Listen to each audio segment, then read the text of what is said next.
Assalamualaikum warahmatullahi wabarakatuh.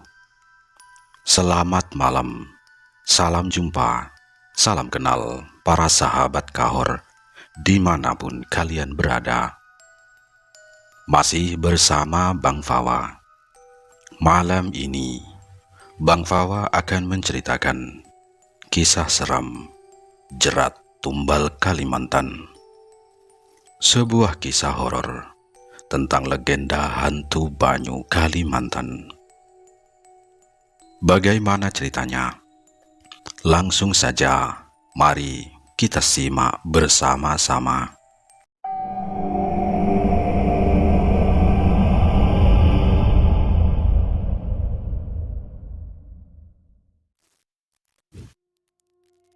Sungai besar Kalimantan tidak pernah benar-benar tidur.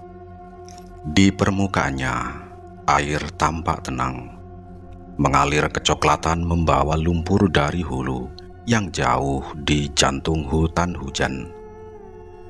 Namun, bagi kami yang lahir dan besar di tepiannya, kami tahu bahwa ketenangan itu adalah tipuan. Di bawah arus yang tenang itu, terdapat pusaran angin yang siap menarik siapa saja yang lengah. Di antara akar-akar pohon bakau yang menjuntai seperti jari-jari mayat yang kaku, bersemayam sesuatu yang lebih tua dari hutan itu sendiri. Konon, sungai ini tidak hanya menampung air, tetapi juga menampung jiwa-jiwa yang diambil paksa. Saat matahari terbenam dan langit berubah menjadi memar ungu kemerahan, aroma sungai berubah. Bukan lagi bau amis ikan atau lumpur basah, melainkan bau anyir yang tajam. Bau sesuatu yang membusuk namun hidup.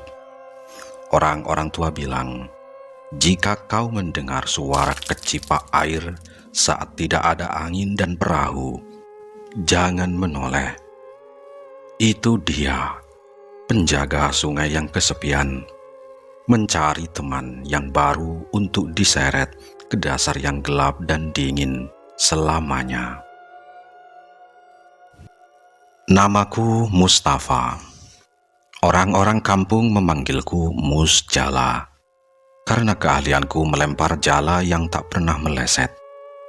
Bagiku, Sungai Mahakam atau bagian sungai besar manapun di tanah Borneo ini adalah kantor, rumah kedua, sekaligus musuh dalam selimut. Menjadi penjala ikan di sungai sebesar ini bukan pekerjaan untuk orang yang bernyali ciut. Arusnya bisa mematahkan perahu kayu ulin dalam sekali hantam jika kau tidak tahu celahnya. Namun, risiko itu sepadan.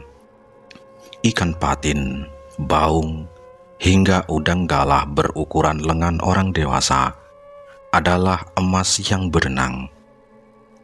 Dari hasil tangkapan itulah, aku bisa membangun rumah panggung yang kokoh dari kayu besi, membeli perahu bermotor tempel terbaru, dan tentu saja memanjakan istriku. Kang Mus, jangan melamun di teras, nanti kesambet setan yang lewat. Suara itu membuyarkan lamunanku. Itu adalah Munaroh, istriku. Seperti yang ku bilang, dia perempuan cantik dari kampung sebelah. Kulitnya kuning langsat khas Dayak pesisir. Matanya tajam namun teduh. Cantik itu mutlak, karena dia adalah istriku sendiri. Kalau aku tidak bilang cantik, pasti dia akan marah. Dan kalau Munaroh marah, piring di rak dapur bisa melayang tanpa sayap. Siapa yang melamun, Neng? Akang cuma lagi ngecek jala. Ada yang robek sedikit kena tunggak kayu kemarin. Jawabku sambil memilin benang nilon, mencoba memperbaiki simpul jala. Munaroh keluar membawa nampan berisi kopi hitam dan pisang goreng yang masih mengebul.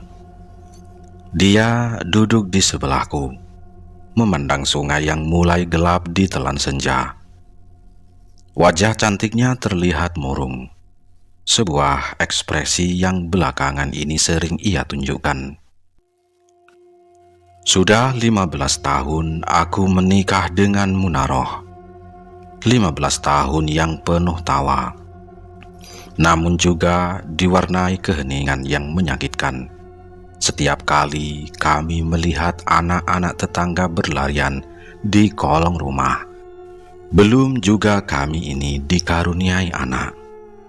Dan sudah berbagai macam cara kami berdua berusaha agar mempunyai momongan.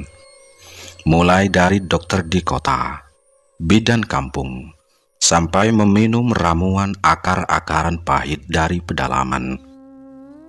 Tapi mungkin saja Allah belum mempercayakan rezeki itu kepada kami. "Kang, tadi siang aku ketemu Mak Ijah di pasar." Munaroh memecah keheningan. Suaranya pelan, nyaris tertelan suara jangkrik yang mulai bersahutan. Aku menghela napas panjang, meletakkan jalaku. Mak Ijah adalah dukun beranak yang juga sering mengobati hal-hal ganjil. Aku kurang suka Munaroh bergaul dengannya. Dia bilang, "Apalagi sih, Neng? Jangan aneh-aneh ah. Kita sudah sepakat, mau nunggu dengan sabar," ujarku lembut. "Tapi sabar ada batasnya, Kang. 15 tahun. Munaroh menatapku, matanya berkaca-kaca. "Mak Ijah bilang ada cara lain. Katanya sungai ini punya penjaga. Kalau kita berani minta baik-baik, memberi sesajen di tikungan sungai dekat pohon beringin tua itu saat bulan mati, penjaga itu bisa kasih kita titipan, Kang," kata Munaroh. "Astagfirullah, Munaroh." Aku sedikit membentak, lalu memelankan suara saat melihat air matanya jatuh. "Itu musyrik. Kita minta sama Tuhan, bukan sama setan sungai. Hantu Banyu itu cerita dongeng untuk menakuti anak kecil supaya nggak main air maghrib-maghrib. Jangan percaya gituan ah," kataku. Munaroh terisak. "Tapi aku malu, Kang. Tiap hari ditanya orang kapan isi, kapan gendong bayi. Rumah ini sepi sekali, Kang. Rasanya dingin," kata Munaroh. Aku merangkul bahunya yang bergetar. Dalam hati, aku pun merasakan kepedihan yang sama. Rumah besar ini memang terasa terlalu luas untuk 2 orang.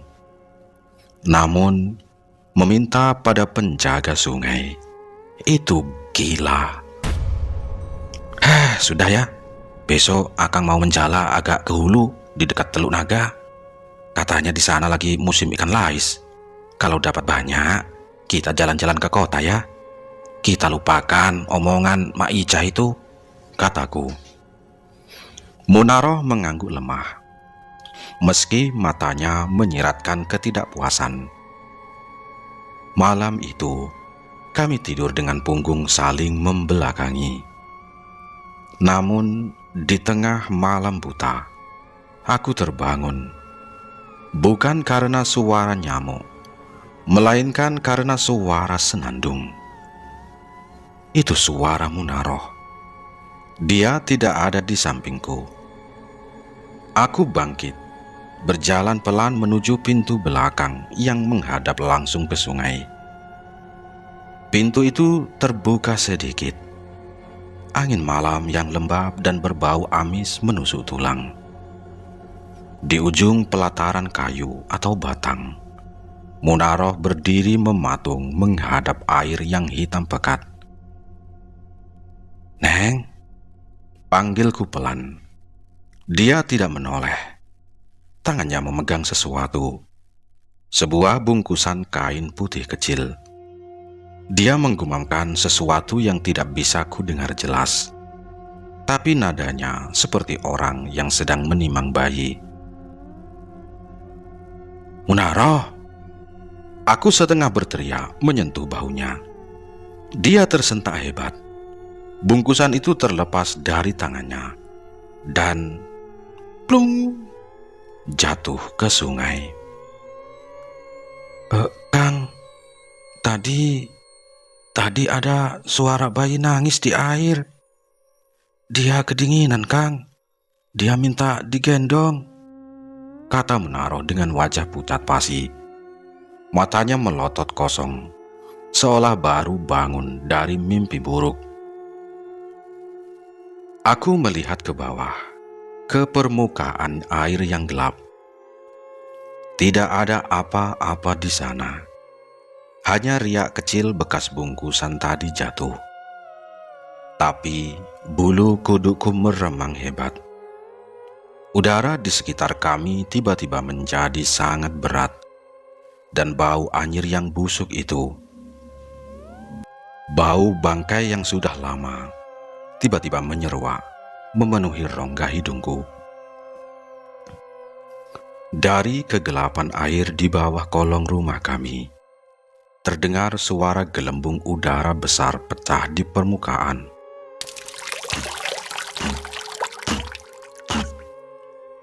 Lalu sebuah suara tawa kecil melengking dan basah terdengar menggema dari balik tiang penyangga rumah.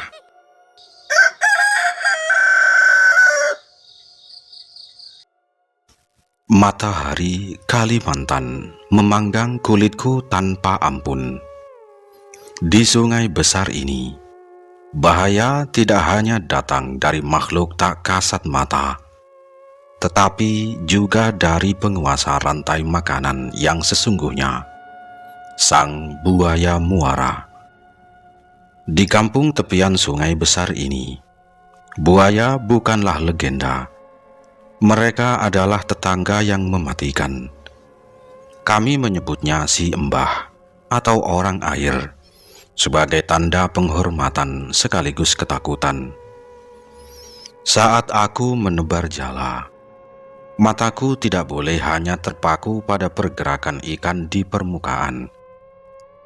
Aku harus waspada pada batang kayu yang hanyut melawan arus, atau gelembung udara kecil yang naik perlahan di samping perahu. Pernah suatu kali sahabatku, si Udin, kehilangan separuh lengannya hanya karena ia lalai saat mencuci tangan di pinggir perahu. Sret! Tanpa suara, tanpa cipratan air yang heboh, tubuhnya ditarik. Kami hanya bisa mendengar teriakannya yang putus-putus sebelum air sungai berubah merah. Sejak saat itu, setiap kali aku turun ke sungai, aku selalu merapal doa keselamatan. Sungai ini memberi kehidupan, tapi ia juga sewaktu-waktu siap meminta kembalian berupa nyawa. Ketenangan air Mahakam yang keruh kecoklatan itu menipu. Di bawahnya, rahang-rahang penuh gigi tajam selalu menganga, menunggu mangsa yang lengah. Perahu kelotokku merapat perlahan ke dermaga kayu tua. Aku pun pulang ke kampung Semampu. Kampung Semampu adalah sebuah kampung yang cukup padat penduduknya. Sebuah labirin kehidupan di atas air. Ratusan rumah panggung berjejal, dihubungkan oleh titian jembatan kayu ulin selebar 2 keping papan, yang berderit setiap kali diinjak. Di sini, privasi adalah barang mahal. Suara tangisan bayi, pertengkaran suami istri, hingga suara televisi tetangga bisa terdengar jelas lewat celah-celah dinding papan yang mulai lapuk dimakan rayap dan lembabnya uap sungai. Meski padat, kampung ini menyimpan kesuramannya sendiri. Di bawah kolong-kolong rumah yang gelap, sampah plastik menumpuk tersangkut di tiang penyangga, bercampur dengan lumpur hitam yang bau. Di sanalah, katanya, hal-hal gaib sering bersembunyi, mengintip kaki-kaki manusia yang berjalan di atas titian, mencari celah untuk menjahili siapa saja yang apes. Namun, ada satu nama yang lebih mampu ditakuti warga kampung semampu daripada hantu di kolong rumah. Dia adalah Hajah Ruhani. Hajah Ruhani, janda berusia 40 tahun itu, adalah ratu tak bermahkota di kampung kami. Rumahnya adalah satu-satunya yang bertingkat 2, dicat warna kuning gading mencolok, dengan pagar besi ukir yang didatangkan langsung dari kota. Gelang emas berkerincing di kedua lengannya. Lehernya dililit kalung seberat rantai kapal. Dia adalah rentenir, lintah darat yang menjerat leher orang-orang miskin di kampung dengan bunga hutang yang mencekik. Tapi bukan kekejamannya menagih hutang yang membuat bulu kuduk warga berdiri. Desas-desus gelap beredar di setiap warung kopi dan pos ronda. Kekayaan Hajah Ruhani yang melimpah ruah itu konon bukan murni hasil bisnis pinjam-meminjam. Orang-orang berbisik bahwa dia memelihara hantu banyu. Rumor itu semakin santer karena pola mengerikan yang terjadi. Setiap 3 tahun sekali, tepat saat kekayaan Hajah Ruhani melonjak drastis, entah itu renovasi rumah atau membeli tanah baru, pasti ada anak kecil atau warga kampung yang hilang misterius di sungai. Mayatnya kadang ditemukan, kadang tidak pernah ditemukan. Atau kalaupun ditemukan, kondisinya mengenaskan, dengan ciri-ciri seperti diserap habis darahnya. Itu adalah tumbal, upeti 3 tahunan untuk melanggengkan perjanjian darah dengan iblis air. Tapi ingat, ini hanyalah rumor dari warga desa. Siang itu, saat aku baru saja menambatkan perahu, aku melihat pemandangan yang membuat darahku mendidih. Di teras rumahku, Hajah Ruhani duduk di kursi rotan kesayanganku dengan angkuh sekali, dikawal 2 orang centeng atau preman bertubuh kekar yang wajahnya penuh bekas luka. Munaro, istriku, duduk bersimpuh di lantai, menangis sesenggukan. "Assalamualaikum," ucapku keras, sengaja menghentakkan kaki di lantai kayu agar mereka tahu tuan rumah sudah datang. Hajah Ruhani menoleh. Wajahnya masih cantik untuk ukuran wanita paruh baya. Gincu merah menyala menghiasi bibirnya, tapi matanya dingin seperti mata ular sanca. "Waalaikumsalam. Bang Mustafa, sudah pulang rupanya." "Pas sekali," jawab Hajah Ruhani sambil mengibaskan kipas cendana di tangannya. "Kirain takut pulang karena bininya punya tunggakan," katanya. Aku menatap Munaroh yang gemetar. "Neng, ada apa ini? Kenapa Hajah Ruhani sampai bawa preman ke rumah kita?" tanyaku. Munaroh tak sanggup menjawab. Dia hanya menunduk dalam-dalam. Hajah Ruhani yang menjawab. Suaranya tajam menusuk telinga. "Istrimu ini, Mus, sudah 3 minggu nunggak setoran mingguan. Bunganya sudah berbunga lagi. Total hutangnya sekarang 5 juta. Padahal pinjamnya dulu cuma 1 juta buat beli obat penyubur kandungan waktu itu." Bodoh memang. Sudah tahu mandul, masih saja buang-buang duit, kata Hajah Ruhani. Kata-kata itu bagai tamparan panas di wajahku. Jaga mulut Hajah, jangan hina istri saya. Saya akan bayar, tapi kasih waktu. Hasil jala hari ini lumayan sih, tapi belum cukup. Lumayan? Hajah Ruhani tertawa meremehkan, diikuti seringai kedua anak buahnya. Hasil jala kamu cuma cukup buat makan nasi garam, Mustafa. Dengar ya, aku tidak butuh janji. Aku butuh uangku sekarang, kata Hajah Ruhani. Dia berdiri, berjalan mendekati Munaroh, lalu berjongkok dan mencengkram dagu istriku dengan tangannya yang penuh cincin emas.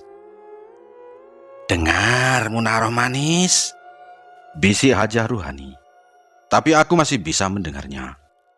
Nada suaranya berubah, bukan lagi menagih hutang, tapi nada mengerikan yang membuat udara di sekitar kami terasa lembab dan berat. Kalau kamu tidak bisa bayar pakai uang, ada cara lain untuk melunasi. Yang di sungai sedang lapar. Dia suka perempuan yang putus asa sepertimu. 3 hari lagi saat bulan purnama, kalau uang itu belum ada di tanganku, mungkin aku akan minta bayaran daging. Aku langsung melangkah maju. Emosiku memuncak. Jangan ancam istriku aja. Pergi dari sini. Besok aku carikan uangnya, kataku. Salah satu preman menahan dadaku dengan kasar.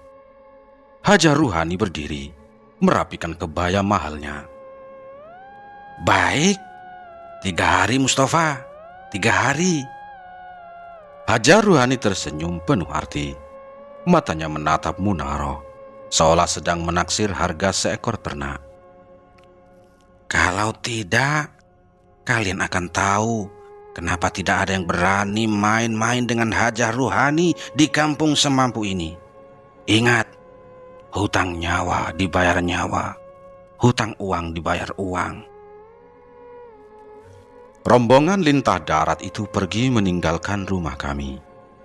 Hajah Ruhani berjalan lenggak-lenggok di atas titian. Sementara aku langsung memeluk Munaroh yang tubuhnya dingin sedingin mayat. Kang, isak Munaroh, suaranya parau. Maafkan aku, Kang. Aku cuma ingin kita punya anak. Aku terpaksa pinjam. Sudah, Neng, sudah. Aku berusaha menenangkannya, meski hatiku sendiri ketakutan. Ancaman Hajah Ruhani bukan ancaman biasa. Tatapan matanya saat bilang yang di sungai sedang lapar, itu adalah tatapan orang yang tahu persis apa yang bersemayam di dasar sungai Mahakam. Dan yang lebih mengerikan, saat aku melihat ke arah sungai di belakang rumah, di antara tiang-tiang penyangga, aku melihat buih air bergejolak. Seolah ada sesuatu yang besar baru saja menyelam, mendengarkan percakapan kami.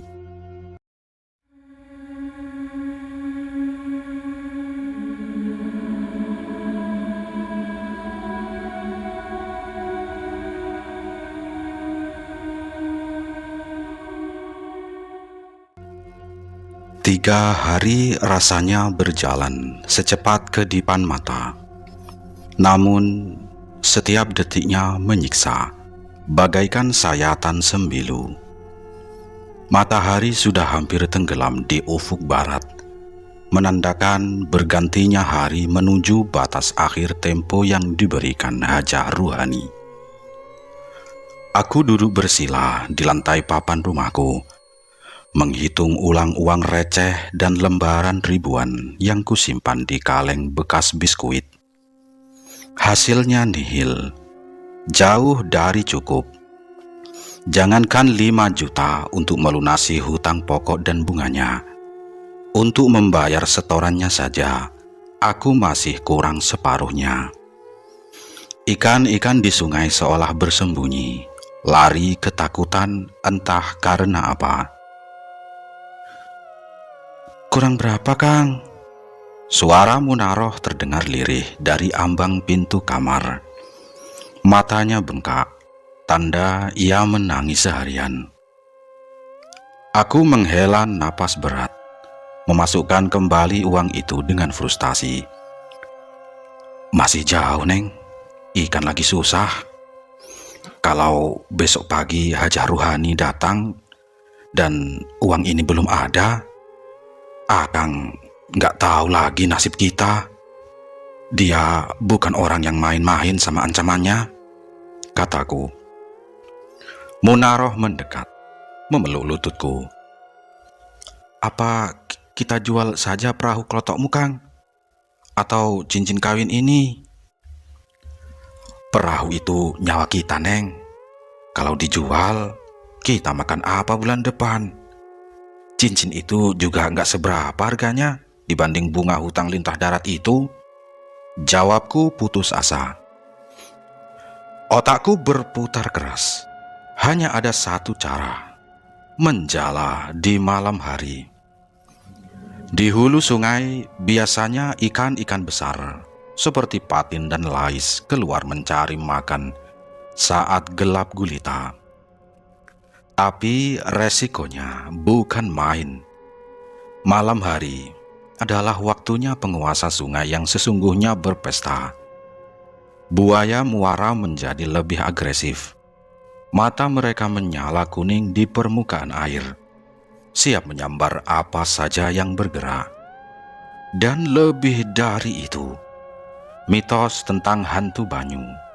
Orang-orang tua bilang, malam Jumat seperti ini, air sungai menjadi pintu bagi dunia lain.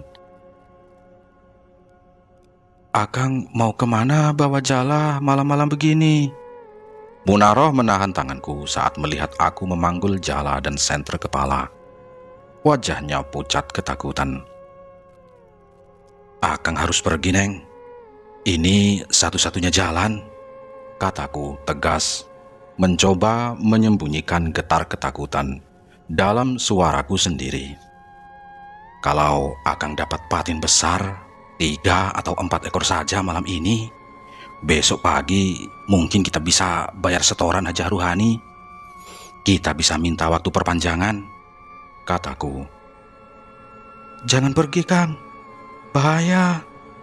Di luar gelap sekali. Nggak ada bulan. Air lagi pasang. Jangan nantang nasib di sungai malam-malam, itu kata orang." Munaroh menangis histeris, mencengkram bajuku. Aku melepaskan tangannya dengan lembut namun paksa, menatap matanya dalam-dalam. "Dengar, Neng, lebih bahaya mana? Hantu di sungai atau manusia yang besok mau datang nagih nyawa kamu? Akang lebih rela mati dimakan buaya daripada membiarkan istri Akang disakiti oleh suruhan Hajah Ruhani. Sudah, doakan Akang, kunci pintu rapat-rapat. Jangan buka buat siapapun kecuali suara Akang." Dengan berat hati, aku menuruni tangga kayu menuju dermaga kecil di bawah rumah. Suara air yang menabrak tiang penyangga terdengar lebih keras dari biasanya, seolah sungai sedang marah. Pukul 11 malam. Suasana di tengah sungai Mahakam benar-benar mati. Kabut tebal turun menyelimuti permukaan air, membuat jarak pandangku hanya sejauh sorot lampu senter di kepala. Mesin perahu kumatikan agar tidak berisik, membiarkan perahu hanyut perlahan mengikuti arus tenang di dekat tikungan sungai yang rimbun oleh pohon bakau. Sepi, terlalu sepi. Biasanya ada suara burung hantu atau serangga malam. Tapi malam ini heningnya menusuk telinga. hanya suara kecipak dayungku yang memecah air sesekali. Aku menebar jala pertamaku. Kosong. Jala kedua hanya sampah kayu. Tiba-tiba, perahuku bergoyang hebat, seolah ada gelombang besar yang menghantam dari bawah. Padahal tidak ada kapal besar yang lewat.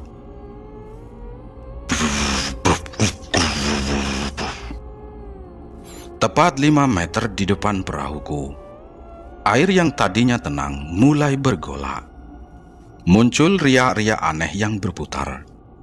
Semakin lama semakin cepat, membentuk pusaran air atau ulak yang cukup besar.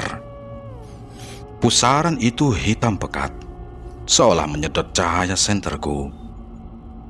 Jantungku berdegup kencang, rasanya mau copot.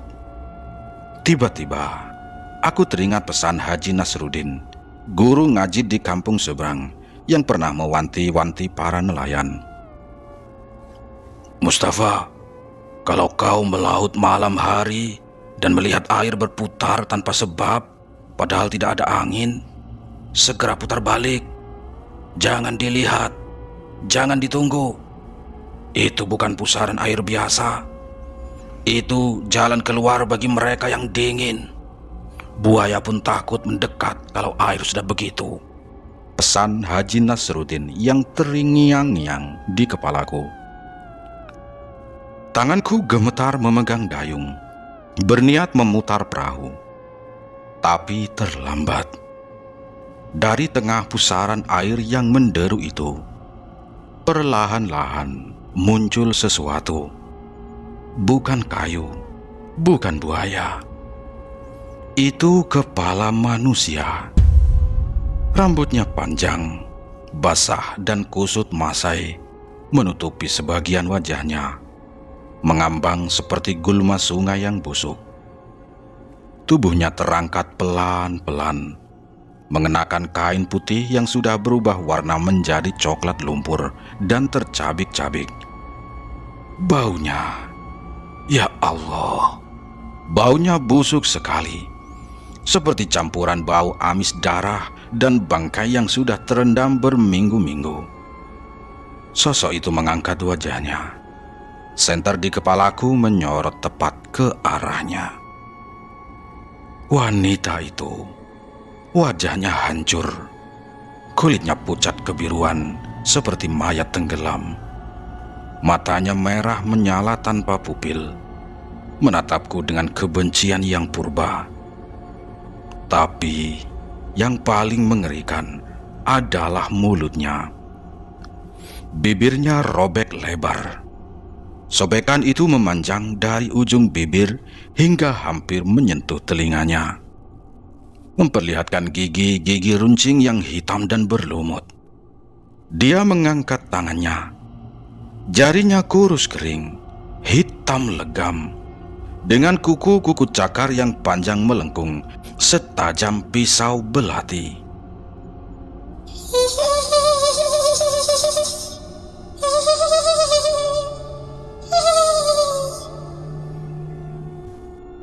Tawanya melengking tinggi, menyakitkan telinga, bergema di atas air yang sunyi. Suara itu bukan suara manusia, melainkan seperti suara angin yang menjerit di celah goa. "Mencari apa kau?" Suaranya serak, seperti orang yang berkumur dengan kerikil. Lututku lemas. Dayung terlepas dari tanganku. Makhluk itu tahu namaku. Makhluk ini tahu tentang istriku juga. Pergi kau setan. A'udzubillahi minasyaitonirrajim. Teriakku panik, berusaha menyalakan mesin perahu. Tapi mesin tua itu mogok, tidak mau hidup. Sosok hantu banyu itu tidak mundur. Dia malah melayang mendekat di atas permukaan air. Kakinya tidak menyentuh sungai. Dia menyeringai, memperlebar sobekan di mulutnya. meneteskan air liur yang hitam kental. Giliranmu sekarang. Dia melompat, gerakannya secepat kilat. Bayangan putih menerjang ke arah perahuku. Aku melihat cakar hitam itu mengayun ke arah wajahku. Aku menjerit menutup mata, pasrah jika malam ini aku mati dan menjadi penghuni dasar sungai selamanya. Gelap. Akhirnya, semuanya menjadi gelap gulita.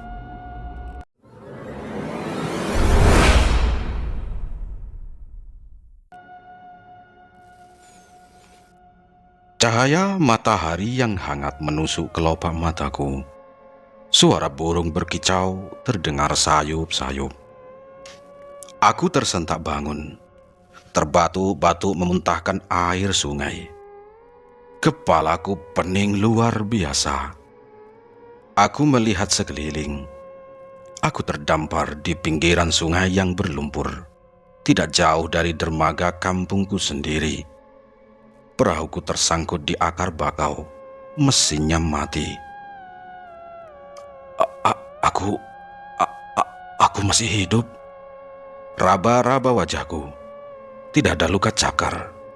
Tubuhku basah kuyup dan kedinginan, tapi utuh. Apa semalam cuma mimpi? Apakah halusinasi karena terlalu stres? Aku berusaha bangkit berdiri. Namun, tanganku menyentuh sesuatu yang keras dan dingin di atas papan duduk perahu. Sebuah bungkusan dari daun pisang yang terikat rapi dengan tali ijuk. Dengan tangan gemetar, aku membuka bungkusan itu. Jantungku seakan berhenti berdetak. Nafasku tercekat. Di dalam bungkusan itu, berkilauan diterpa sinar matahari pagi.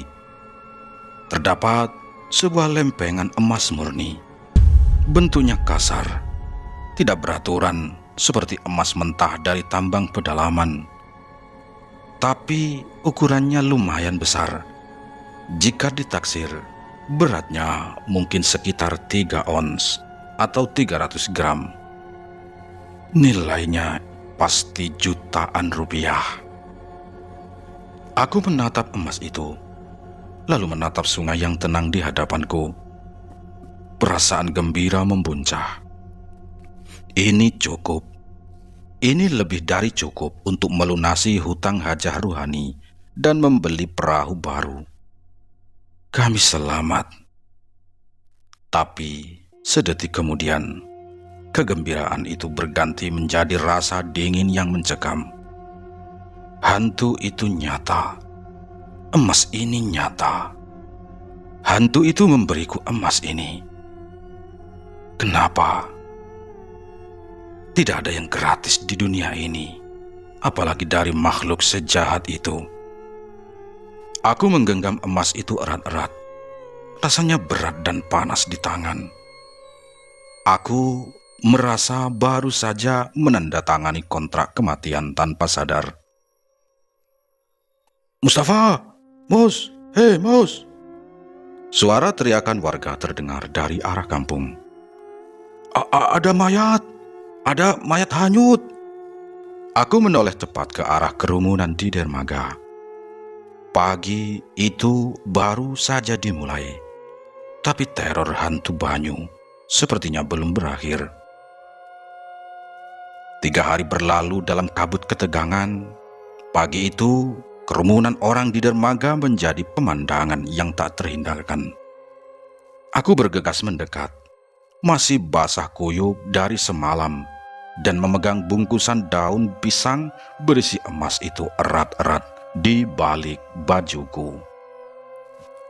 Mayat itu terombang-ambing di air dangkal, tersangkut di antara tiang-tiang dermaga.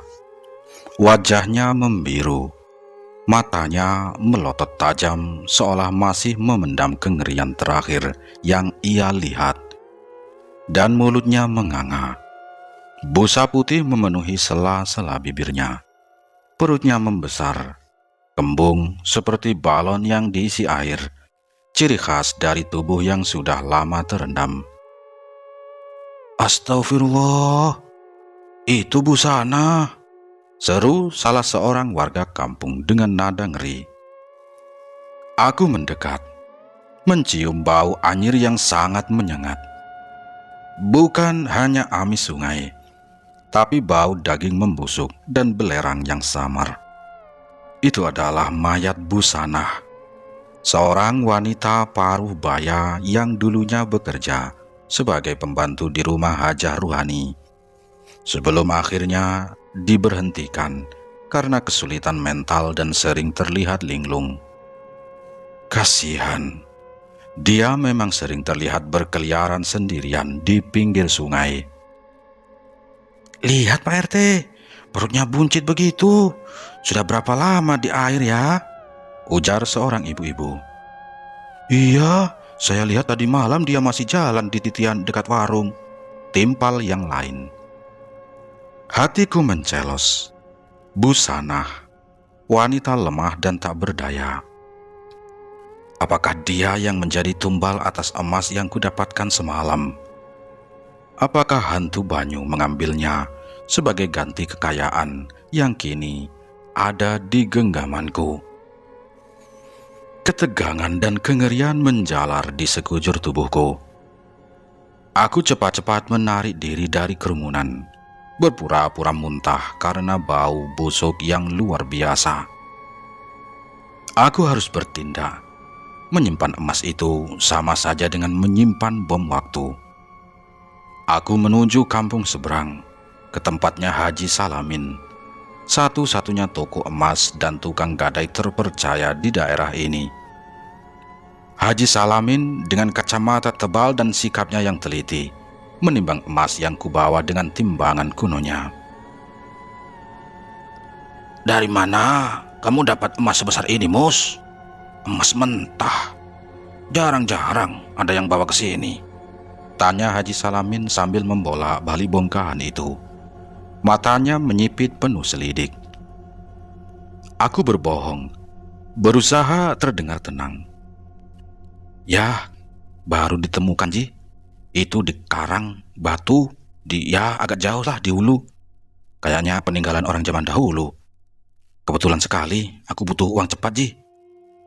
Haji Salamin mengangguk-angguk, tidak terlalu yakin dengan ceritaku, tapi juga tidak terlalu peduli. Setelah melakukan perhitungan, dia menatapku dengan mata terbelalak. "Wih, 10 juta rupiah, Mus. Ambil ini.